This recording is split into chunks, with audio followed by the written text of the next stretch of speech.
దేవుని నామానికి వందనాలు. కూడి వచ్చిన మీ అందరికీ కూడా నా హృదయపూర్వకమైన వందనాలు. స్త్రీలు సువార్త చెయ్యొచ్చా? మొదటి కొరింథీయులకు రాసినటువంటి పత్రిక 14వ అధ్యాయము 34వ వచనం. స్త్రీలు సంఘములలో మౌనముగా ఉండవలెను, వారు లోబడి ఉండవలసినదే గాని మాటలాడుటకు వారికి సెలవు లేదు. ఇలాగు ధర్మశాస్త్రము చెప్పుచున్నది, వారు ఏమైనను నెరవేర్చగోరిన ఎడల ఇంట తమ తమ భర్తలను అడగవలెను, సంఘములో స్త్రీలు మాటలాడుట అవమానము. ఏం చెబుతున్నారు? ఇదే ప్రశ్న అడుగుతారు. ఒకవేళ మీరు కానీ సువార్త చేస్తూ ఉంటే ఇది చూపించి, మరి సంఘంలో స్త్రీలు వాక్యం చెప్పొద్దని పౌలు గారు చెప్పారు కదా, మీరు ఎందుకు ప్రకటిస్తున్నారని అడుగుతారు. అప్పుడు ఏం సమాధానం చెప్తారు? అప్పుడు ఏం సమాధానం చెప్పాలి అంటే, అది ఏ సందర్భంలో చెప్పబడింది, అది ఎవరికి రాశారు, అది ఎందుకు రాశారు అనేది మీరు చెప్పాలి. ఇది ఎవరికి చెప్పబడింది? కొరింథీ సంఘానికి చెప్పబడింది. ఇప్పుడు ఆ కొరింథీ సంఘములో పరిస్థితులు ఏ విధంగా ఉన్నాయో చూద్దాం. పరిస్థితులు ఏ విధంగా ఉన్నాయో చూద్దాం. మొదటి అధ్యాయానికి వచ్చేయండి. మీరు మొదటి అధ్యాయానికి వచ్చేయండి. ఆ కొరింథీలో సంఘము యొక్క పరిస్థితులు ఏ విధంగా ఉన్నాయో చూద్దాం. ఆ మాట ఎందుకు చెప్పాడు అంటే, ఆయన సంఘములో స్త్రీలు సువార్త చెయ్యొచ్చు. మరి ఇక్కడ ఈ విధంగా ఎందుకు చెప్పాడు అంటే, మొదటి కొరింథీయులకు రాసినటువంటి పత్రిక మొదటి అధ్యాయము 12వ వచనం చూడండి. మీలో ఒకడు నేను పౌలు వాడను, ఒకడు నేను అపొల్లో వాడను, మరి ఒకడు నేను కేఫా వాడను, ఇంకొకడు నేను క్రీస్తు వాడనని చెప్పుకొనుచున్నారని నా తాత్పర్యము. క్రీస్తు విభజింపబడి ఉన్నాడా? పౌలు మీ కొరకు సిలువ వేయబడినా? మీరు బాప్తీసం పొందితిరా? నా నామమును మీరు బాప్తీసం పొందితిరని ఎవరైనాను చెప్పకుండానట్లు. చాలమ్మా, సరిపోద్ది. ఇక్కడ ఏంటి పరిస్థితి? ఆ సంఘములో వాళ్ళంట, మీలో ఒకడు నేను పౌలు వాడను, ఒకడు నేను అపొల్లో వాడను, మరి ఒకడు నేను కేఫా వాడను, ఇంకొకడు నేను క్రీస్తు వాడను అని చెప్పుకుంటున్నారు. అంటే ఇక్కడ సంఘంలో ఏం జరుగుతుందంటే, అక్కడ ఆ సంఘాన్ని బలపరిచినటువంటి వ్యక్తులు ఎంతమంది అంటే, పేతురు గారు, పౌలు గారు, ఆ తర్వాత అపొల్లో, ఈ ముగ్గురు కలిసి ఏం చేశారు? ఆ సంఘాన్ని బలపరిచారు. అంటే పౌలు సువార్త చేసేస్తే ఆ తర్వాత అపొల్లో వచ్చి స్థిరపరిచాడు. ఆ తర్వాత పేతురు గారు వచ్చి ఆ సంఘాన్ని ఒక మాదిరిగా చూశారనమాట. అంటే వారికి కొన్ని పత్రికలు రాస్తే ఇంకా వారిని బలపరిచారు. ఇప్పుడు ఆ విధంగా ఉన్నటువంటి సందర్భంలో వీళ్ళకి ఫ్యాన్స్ అయిపోయారు అనమాట. ఒక్కొక్కరికి ఫ్యాన్లు అయిపోయారు. ఎవరికి? నేను పౌలు వాడను అంటే నా ఫ్యాన్ ఎవరు? పౌలు నా ఫ్యాన్. నేను అపొల్లో వాడను, అపొల్లో నా ఫ్యాన్. అంటే నేను అపొల్లోకి సంబంధించిన వాడు, అపొల్లో అంటే నాకు ఇష్టం, పౌలు అంటే నాకు ఇష్టం. నేను పేతురు వాడను. కేఫా అంటే ఏంటి? పేతురు అంటే, పేతురు అనగా కేఫా. పేతురు యొక్క మరొక పేరే కేఫా అనగా రాయి. నేను కేఫా వాడను అంటే నేను పేతురు వాడను అని చెప్పుకుంటున్నారు. ఇలా చెప్పుకుంటుంటే మరి కొందరు క్రీస్తు వాడని చెప్పుకుంటున్నారు. అంటే పరిస్థితులు ఏ విధంగా ఉన్నాయి చూడండి. పరిస్థితులు ఏ విధంగా ఉన్నాయి? బాగాలేదు. ఇప్పుడు కూడా ఇక్కడ కొంతమంది సువార్త చేయడానికి వస్తున్నాం. నేను వస్తున్నాను, ఆ తర్వాత అప్పుడప్పుడు సోమరాజు పెదనాన్న వస్తారు, అప్పుడప్పుడు పాస్టర్ గారు ఎక్కువ పాస్టర్ గారు వస్తారు, అప్పుడప్పుడు మేము వస్తాం. ఇప్పుడు ఈ విధంగా ఉన్నప్పుడు మీరు కొందరేమో నేను సతీష్ వాడను, నేను నవీన్ వాడను, నేను సొలోమోన్ రాజు వాడను, కొంతమంది ఏమో నేను క్రీస్తు వాడను. ఇలాగా అంటే ఏ విధంగా ఉంటుంది అక్కడ పరిస్థితి మొత్తం కూడా? నేను చెబితేనే వాక్యం వింటారు కొంతమంది, పాస్టర్ గారు చెబితేనే వాక్యం వింటారు మరికొంతమంది, సోమరాజు పెదనాన్ని చెబితేనే వాక్యం వింటారు మరికొంతమంది. నేను క్రీస్తు వాడు అన్నవాడు ఏం చేస్తాడు? అందరు చెప్పినా అంటాడు.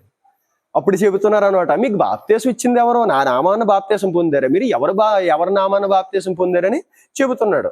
ఇక్కడ 3వ అధ్యాయంలో కూడా చూడండి, సమాధానం చెబుతూ ఏం చెబుతాడు? 4వ వచనం, 3:4. ఒకడు నేను పౌలు వాడను, మరి ఒకడు నేను అపొల్లో వాడను అని చెప్పినప్పుడు మీరు ప్రకృతి సంబంధాలైన మనుషులు కారా? అపొల్లో ఎవడు? పౌలు ఎవడు? పరిచారకులే కదా. ఒక్కొక్కరికి ప్రభువును గ్రహించిన ప్రకారము వారి ద్వారా మీరు విశ్వసించితిరి. నేను నాటితిని, అపొల్లో నీళ్లు పోసెను, వృద్ధి కలుగజేసిన వాడు దేవుడే. అంటే నేను స్థాపించాను, అపొల్లో మిమ్మల్ని బలపరిచాడు. వృద్ధి ఎవరు కలిగించారు? దేవుడే. మనకు అల్టిమేట్ ఎవరు? క్రీస్తే అని చెప్పి అక్కడ చెబుతున్నాడు. ఇదో సందర్భం. అంటే ఒక్కొక్కరు ఫ్యాన్ కింద పెట్టేసుకున్నారు. ఇది ఒక సందర్భం. ఇంకొక సందర్భంలో చూస్తే 5వ వచనం చూడండి, 5వ అధ్యాయము 1వ వచనంలో చూడండి. మీలో జారత్వం ఉన్నదని వదంతి కలదు, మీలో ఒకడు తన తండ్రి భార్యను ఉంచుకొన్నాడట, అట్టి జారత్వము అన్యజనులనైనను జరగదు. ఇక్కడ ఏం చెబుతున్నాడు? ఈ సంఘంలో ఉన్నటువంటి పరిస్థితి ఏంటి? మీలో జారత్వం అంటే ఏంటి? వ్యభిచారం వేరు, జారత్వం వేరు. జారత్వం అంటే ఏంటంటే, వ్యభిచారం అంటే భార్య ఉండగా వేరే స్త్రీతోటి పాపం చేయటం, భర్త ఉండగా వేరే స్త్రీతోటి పాపం చేయటం. జారత్వం అంటే ఏంటంటే, వివాహం కాకముందు ఎవరితోటైనా మనం పాపం చేయటం, దాన్ని జారత్వం అంటారు. దీన్నేమో వ్యభిచారం అంటారు. రెండిట్లకి డిఫరెన్స్. ఇప్పుడు మీలో జారత్వం కలదని అంటే ఒకరు చాలా దారుణంగా ఉన్నారు. మీలో ఒకడు తన తండ్రి భార్యను ఉంచుకున్నాడట, అట్టి జారత్వము అన్యజనుల్లోనైనను జరగదు. అంటే ఒక భర్త అంటే ఒక నాన్న ఉన్నాడు అనుకోండి, సెకండ్ వైఫ్లు ఉంటారు కదా, అంటే సొంత తల్లి కాదు, పిన తల్లి అంటారు కదా, ఆ తల్లితోటే ఏం చెప్పేసి పెట్టేసుకుంటున్నారు, పాపం చేసేస్తున్నారు. అటువంటి పాపిష్టి సంఘం ఏదైనా ఉందంటే అది కొరింథీ సంఘమే. అటువంటి సంఘం, అక్కడ విభేదాలు ఉన్నాయి, ఆ తర్వాత జారత్వం ఉంది, ఒకరినొకరు నార్మల్ చూపులు కాదు, అయ్యి చెడు చూపులతో చూసుకుంటున్నారు. అటు అమ్మాయిలు ఉన్నా, ఇటు అబ్బాయిలు ఉన్నా, ఇటు పెద్దోళ్ళు ఉన్నా, ఇటు చిన్నోళ్ళు ఉన్నా, జారత్వపు చూపులు అనమాట. అర్థమవుతుంది? అటువంటి పరిస్థితి. మరి ఇంకొక మాట చూసుకుంటే, 1 కొరింథీయులకు రాసినటువంటి పత్రిక 11వ అధ్యాయము 21. ఏలయనగా మీరు ఆ భోజనము చేయనప్పుడు ఒకని కంటే ఒకడు ముందుగా తన మట్టుకు తాను భోజనము చేయుచున్నాడు, ఇందువలన ఒకడు ఆకలిగొనెను, మరి ఒకడు మత్తుడగును. ఇదేమి? అన్నపానములు పుచ్చుకొనుటకు మీకు ఇండ్లు లేవా? దేవుని సంఘమును తిరస్కరించి పేదలను సిగ్గుపరిచుదురా? ఇంగో ఇక్కడ ఏంటి, బల్లారాధన జరుగుతుంటే అక్కడ భోజన కార్యక్రమాలు పెడుతుంటే ఒకడి కంటే ఒకడు ముందుగా వెళ్ళిపోయంట, ఈడేమో ఎక్కువ తినేస్తున్నాడంట. ఎవడో బలమైనోడు, ధనవంతుడిగా ఉన్నాడు, పలుకుబడి ఉన్నవాడేమో ఎక్కువ తినేసి వెనకాలోడికి లేకుండా చేసి, అతను పేదోడు వెనకాల ఉంటున్నాడంట, వాడికి లేకుండా వీడు తినేస్తున్నాడంట. వీడు తినేస్తుంటే చెబుతున్నారు, మీకు అన్నపానములు పుచ్చుకుంటే వండుకోవడానికి ఇల్లు లేవా మీకు అని చెప్పి పౌలు గారు తిడుతున్నారు. అంటే ఇక్కడ పరిస్థితి ఏ విధంగా ఉందో చూడండి. కొరింథీ యొక్క సంఘం పరిస్థితి దేవుడు ఆ విధంగా ఎందుకు చెప్పాడు? ఆ విధంగా ఎందుకు అపోస్తలుడైన పౌలు గారు ఆ విధంగా ఎందుకు చెప్పారు? స్త్రీలు మౌనముగానే ఉండాలి, మాట్లాడితే అవమానం, వారు బోధించడానికి వారికి అనుమతి లేదు అని ఎందుకు చెప్పారు? అక్కడ సందర్భం చూడాలి. ఒకవేళ అటువంటి పరిస్థితుల్లో ఇప్పుడు అక్కడే కొట్టుకుని చచ్చిపోతున్నారు, అక్కడే మగవాళ్ళే కొట్టుకుని చచ్చిపోతున్నారు. అప్పుడు స్త్రీ వెళ్ళి నేను బోధిస్తాను, నేను వాక్యం చెబుతాను అంటే ఆ స్త్రీకి అవమానం తప్పించి ఇంకేముంటది? నేను చెబుతున్నాను, ఒకవేళ అటువంటి పరిస్థితి ఏ సంఘంలో ఉన్నా సరే, అటువంటి పరిస్థితి ఏ సంఘములో ఉన్నా అక్కడ స్త్రీలు మాట్లాడుకోకపోవడం మంచిది. వాళ్ళకి అప్లై అవుతుంది. ఇది ఈ వచ్చినవి ఏదైతే ఉందో ఎవరికి అప్లై అవుతుంది అంటే, ఒక సంఘంలో జారత్వం ఉండి ఒకడు నేను అప్పుల్లో వాడను అంటే నేను ఒకడు ఫ్యాను అని చెప్పుకుంటూ ఏదైనా భోజనాలు పెడితే ఒకడికంటే ఒకడు ముందుగా తినేసి ఆ టైపు ఏ సంఘంలోనైనా సరే జరిగితే వాళ్ళకి అప్లై అవుతుంది, మిగిలిన వాళ్ళు ఎవరికి అప్లై అవ్వదు. మనం బైబిల్లో చూస్తేనే చాలా మంది స్త్రీలు సువార్త చేసినట్టు ఉంటది. అపోస్తలుల కార్యాలు 18:26. ప్రిస్కిల్లా అకుల్లాయు విని అతని చేర్చుకొని దేవుని మార్గము మరి పూర్తిగా అతనికి పరచిరి.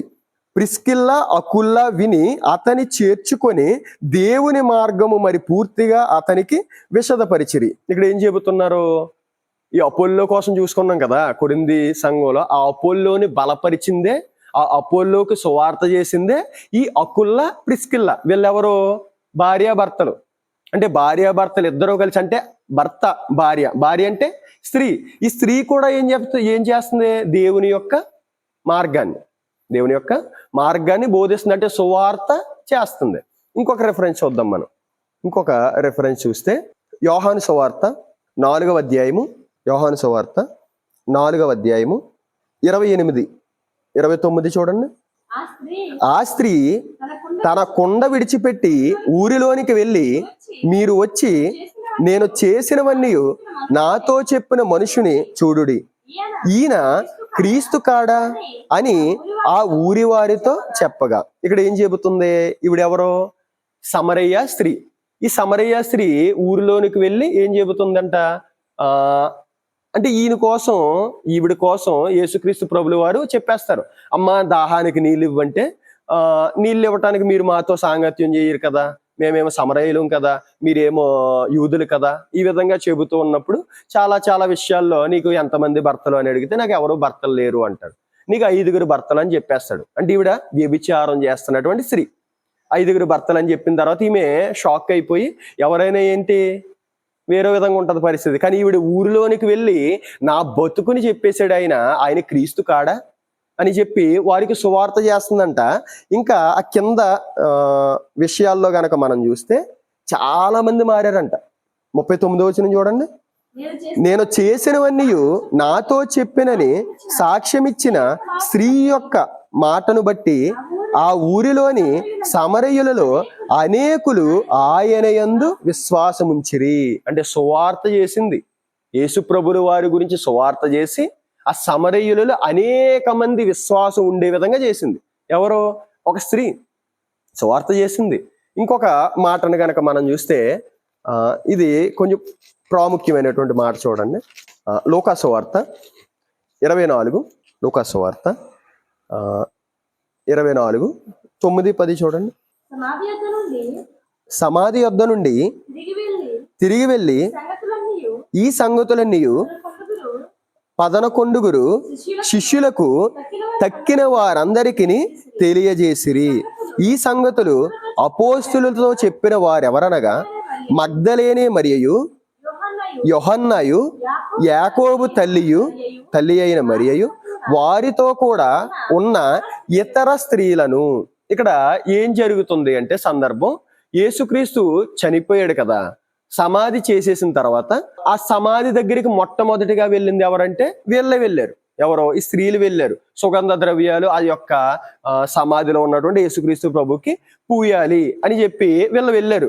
వెళ్ళిన తర్వాత అక్కడ దేవదూత కనిపించి ఏం చెబుతుందంటే, ఈయన్ని ఇక్కడెందుకు సమాధిలో వెతుకుతున్నావు నువ్వు, ఆయన ఎప్పుడు లేచి ఉన్నాడని చెప్పేస్తుంది. ఈ విషయం మీరు శిష్యులకి అందరికీ చెప్పండి అని దేవదూత చెప్తుంది. వీళ్ళు వచ్చి ఏం చెబుతున్నారు? యేసుక్రీస్తు తిరిగి అంటే మరణించి తిరిగి లేచాడు, ఆయన సమాధిలో లేడు అని ఎవరు చెబుతున్నారు? మగ్దలేని మరియ, వేరొక మరియ, యోహన్నాయు, ఆ తర్వాత చాలా మంది కొంతమంది స్త్రీలు కలిసి శిష్యులకి చెబుతున్నారు. అసలు సువార్త అంటే ఏంటి? సువార్త అంటే ఏంటి? యేసుక్రీస్తు జనన మరణ పునరుద్ధానాలని ప్రకటన చేయటమే కదా. 1 కొరింథీయులకు రాసినటువంటి పత్రిక 15వ అధ్యాయంలో ఉంటది. అంటే యేసుక్రీస్తు పునరుద్ధానాన్ని ప్రకటించడమే సువార్త. ఇప్పుడు మనం అనుకుంటాం కదా, శిష్యులు ఈ యొక్క సువార్త ఇక్కడికి రావటానికి గల కారణం ఏంటి? తోమా గారు ఇండియా వచ్చారు. అలాగే రకరకాల 12 మంది 12 ప్రదేశాలకు దేశాలకు వెళ్ళిపోయి ఈ యొక్క సువార్తని స్థాపించారు. 12 మంది శిష్యులు స్థాపించినటువంటి సువార్త, 12 మంది శిష్యులు చెప్పినటువంటి సువార్త. ఇక్కడ అల్టిమేట్ ఏంటో తెలుసా? ఆ 12 మంది శిష్యులకు సువార్త చేసిన వాళ్ళు స్త్రీలు. అర్థమవుతుందా మీకు?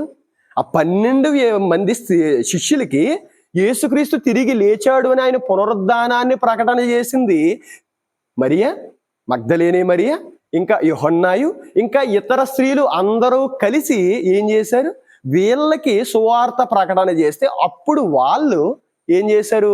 మొత్తం ప్రపంచానికి సువార్త ప్రకటన చేశారు. మూలమైనటువంటి స్త్రీనే ఇప్పుడు సువార్త చెయ్యొద్దు అంటున్నారు. చూడండి, మూలం, సువార్తకి మూలమైనటువంటి స్త్రీని. దేవునికి భేదం ఏమైనా ఉంటుందా? చూడండి, అసలు మనం భేదాలు పెడతాం కానీ ఆయనకి భేదం ఏమైనా ఉందంటే గలతీయులకు రాసినటువంటి పత్రిక 3వ అధ్యాయము 28వ వచనం చూడండి. గలతీ 3:28. ఇందులో యూదుడని గ్రీసు దేశస్థుడని లేదు, దాసుడని స్వతంత్రుడని లేదు, పురుషుడని స్త్రీ అని లేదు, యేసుక్రీస్తునందు మీరందరూ ఏకముగా ఉన్నారు. చాలమ్మా. అంటే మనకి భేదాలు, స్త్రీ అని, పురుషుడని, అన్యుడని, దేవుణ్ణి నమ్ముకున్నవాడని మనకి భేదాలు. కానీ దేవునికి ఏమి లేదంట, ఆయనకి భేదం ఏమీ లేదంట. చూడండి, ఇందులో యూదుడని గ్రీసు దేశస్థుడని లేదు, దాసుడని స్వతంత్రుడని లేదు, పురుషుడని స్త్రీ అని లేదు, యేసుక్రీస్తునందు మీరందరూ ఏకముగా ఉన్నారు. దేవుని దృష్టిలో ఏకం. ఆయనకి లేనటువంటి భేదం మనం పెట్టడం ఏంటి? ఆయనకి స్త్రీ అని పురుషుడని భేదం లేదు. ఒకవేళ స్త్రీలు సువార్త చెయ్యకూడదు, వాళ్ళు మౌనంగానే ఉండాలి అంటే ఎవరైనా తప్పు చెబుతున్నాం తెలుసా? మనం ఎవరైనా తప్పుగా చూపిస్తామో తెలుసా? దేవుణ్ణి తప్పుగా చూపిస్తాం. అంటే స్త్రీని ఒకలాగా పురుషుని ఒకలాగా చూస్తాడా దేవుడు? చూస్తారు. ఏది? ఈ గ్రంథం తప్పితే నువ్వు ఏ గ్రంథాన్ని ఓపెన్ చేసినా స్త్రీని ఒకలాగా పురుషుని ఒకలాగా చూసే గ్రంథాలు ప్రతి గ్రంథము కూడా. కానీ ఈ గ్రంథమే గ్రీసు దేశస్థుడని, స్త్రీ అని, పురుషుడని, స్వతంత్రుడని, దాసుడని ఏ భేదము లేనటువంటి గ్రంథం ఇది ఒకటే. అది దేవుని యొక్క పరిశుద్ధమైనటువంటి గ్రంథం. ఆ గ్రంథాన్ని పట్టుకున్నాం మనం. ఎంతో గొప్ప గ్రంథాన్ని పట్టుకున్నాం. అర్థమవుతుందా? స్త్రీలు సువార్త చెయ్యొచ్చు. చాలా మంది అంటారు స్త్రీలు సువార్త చేయకూడదండి అని చెప్పి. కింద కామెంట్లో కూడా ఇంటికి వెళ్ళి మీ భర్తకు వండి పెట్టుకోవా ఏంటి? కొంతమంది స్త్రీలు వాక్యం చెబుతుంటే కామెంట్లు నేను చదువుతూ ఉంటాను. ఒక్కోసారి కామెంట్లు చదివితే భర్తకు వండి పెట్టుకో, పిల్లల్ని చదివించుకో, అదే నీకు చాలు, రోడ్డు ఎక్కుతున్నావు బజారు దానిలాగా, ఇలాగా మాటలు ఒక సువార్థికురాలితోటి కింద కామెంట్లు అవన్నీ చూసి కొంత బాధపడతారు. అటువంటి పరిస్థితులు ఉన్నాయి. కాబట్టి ఇప్పుడు మనం చెప్పుకున్నాం. ఏం చెప్పుకున్నాం? ఆల్రెడీ మనం పిలుపు అనేది జరిగిపోయింది.